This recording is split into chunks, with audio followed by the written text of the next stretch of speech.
Boom. जैसे वो ऐसा कहता है कि अचानक से वहां पर चेतन के आगे एक अलग सी रोशनी निकलती। उस अलग सी रोशनी के अंदर एक अलग सी एनर्जी थी। वो एनर्जी बहुत ज्यादा भयावह थी। उस चीज को देखने के साथ में चेतन की आंखें भी फटी की फटी रह गई थी, लेकिन चेतन अपनी आंखें खोलता नहीं है। वो वहां पर उसी के ऊपर कंट्रोल रखता है और अपनी भट्टी को बनाना शुरू कर देता है। भट्टी वहां पर उसके सीने के सामने आती है, धीरे धीरे बनना शुरू हो जाती है। उसके प्रभाव से चेतन थोड़ा सा हवा के अंदर उड़ता है और अगले ही पल एक आवाज आती है। उस आवाज के साथ में चेतन के आगे एक और भंवर बनता है और भंवर के अंदर वही एनर्जी धारा बनकर बह जाती है। उस चीज को देखते हुए सभी लोग पूरी तरह से हैरान रह चुके थे। क्या एक और शीर्ष ग्रेड की सर्वोच्च भट्टी, ये कैसे हो सकता है? उसको देखने के बाद में गैरन की आंखें भी पूरी तरह से फटी रह गई थी। अतड़ियां बाहर निकलने को तैयार थी, क्योंकि वास्तव में वो जानता था उस खून के यहाँ पर सच्चाई क्या है। ये कैसे हो सकता है? विपिन ने फिर से यहाँ पर एक और बार कर चुका। ये मास्टर विपिन, ये आपने कैसे किया? वहां पर उस चीज को देखने के बाद में सभी लोग भी अब ये मान चुके थे कि विपिन एक बहुत ज्यादा सर्वोच्च ग्रेड का टीचर है। आखिरकार रम्या को भी अब समझ में आ गया था कि विपिन कोई छोबा रुस्तम था जिसने ऐसा सब कुछ कर दिया है, क्योंकि एक लो लेवल के बिल्कुल लो लेवल के एक बंदे को किस तरह से एक सर्वोच्च ग्रेड की भट्टी बनाते हुए देखकर रम्या भी यही नहीं समझ पा रही थी। नंदनी और मनीषा का भी यही हाल था। चलो उनका तो मान लिया कि वो एक सर्वोच्च ग्रेड की भट्टी बना चुके थे, लेकिन चेतन ने तो यहाँ पर केवल 3 सेकंड के अंदर ही उस भट्टी का निर्माण कर दिया था। लेकिन इन सब की कहानी बिल्कुल अलग थी। विपिन ने अपने आत्मा का एक टुकड़ा और एनर्जी का टुकड़ा डालकर उसकी भट्टी को बनाने में उसकी मदद कर दी थी।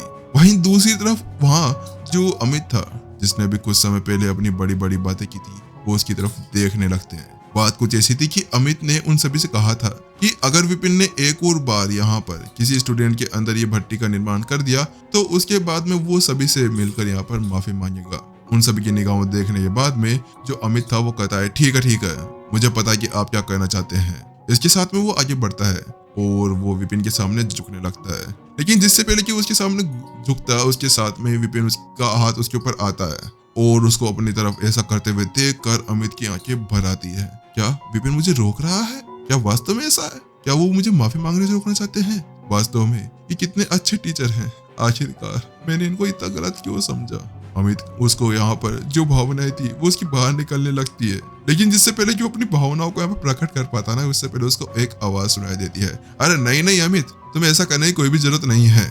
वहां पर उसकी बात सुनते हुए अमित फिर से खड़ा हो जाता है और कहता है, लेकिन टीचर विपिन, मैंने आपको कितना ज्यादा बेइज्जत करने की कोशिश की।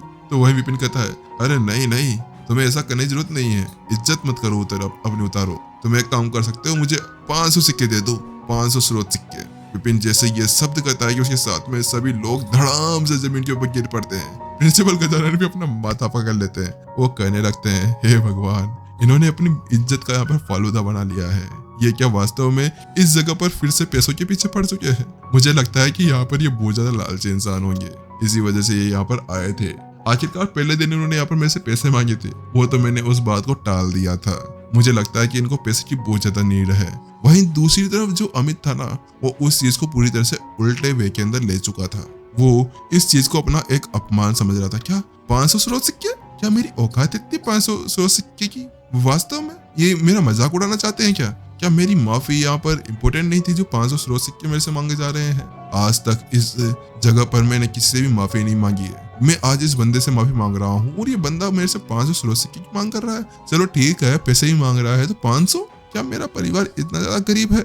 आखिरकार ये मेरे परिवार को समझ क्या रखा है? तो वहीं उसको ऐसा करते हुए देखकर विपिन कहता है, हाँ चलो भाई ठीक है, 400 कर दो। वहीं जैसे वो ये शब्द कहता है ना, तो उसके साथ में अमित का अब जी घुटने लगा था। आखिरकार उसका परिवार क्या वास्तव में इतना ज्यादा गरीब है जो यहाँ पर 500 सिक्के भी नहीं दे सकता? लेकिन वहीं जब विपिन ये देखता है ना कि अमित अभी तक भी चुप्पी छाड़े हुआ था, वो कहता है, अरे भाई ठीक है, 300 ही दे दो यार, 300 दे सकते हो ना। लेकिन वहीं दूसरी तरफ अमित अभी तक भी अपनी बोलती बंद थी, उसका मुंह अंदर की तरफ सिकुड़ते हुए जा रहा था। विपिन भी यहाँ पर चुप नहीं बैठता, वो कहता है, ठीक है, 100 सिक्के दे दे भाई, 100 तो दे सकता है ना, या फिर 100 भी नहीं दे सकता? यार तुम लोग कितने कंजूस हो, मुझे 100 सिक्के तो दे सकते हो। बात कुछ ऐसी थी कि विपिन यहाँ पर अकेला नहीं था। पहले तो वो ब्रेड खाकर काम चला सकता था, लेकिन अभी उसके सामने उसका कालिया था, जो दाव था यानी कि अब उसको हम कालिया कहेंगे, ठीक है। और जो कालिया था उसका शरीर चेंज हो चुका था, उसके अंदर दाव का शरीर आ चुका था।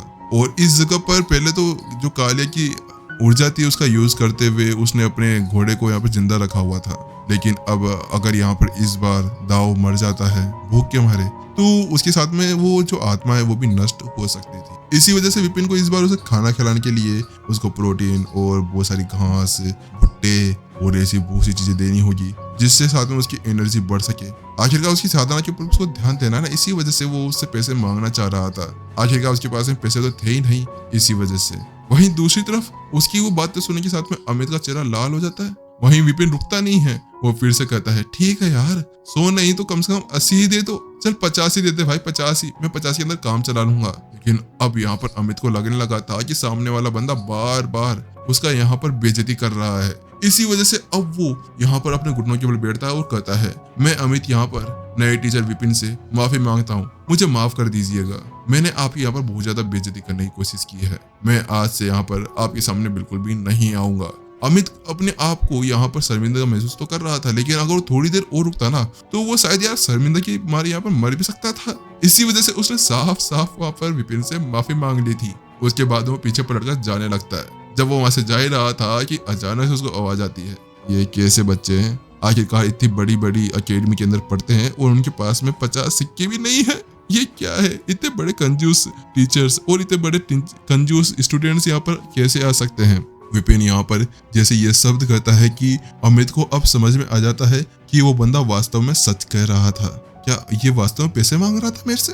ये मेरी बेइज्जती नहीं कर रहा था? हे भगवान, मैंने तो उससे माफी भी मांग ली है।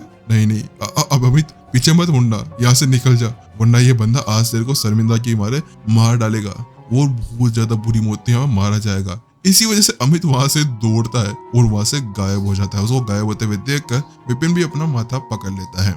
वहीं दूसरी तरफ वहां पर उसको ऐसा करते हुए देखकर अब गजानन अपनी हंसी रोक नहीं पाता है और वो एक हल्के से सिर के साथ में कहता है, टीचर विपिन, अब आप क्या करना चाहेंगे? क्या आप अभी यहाँ पर लेक्चर देना चाहेंगे या आपको कुछ और काम है?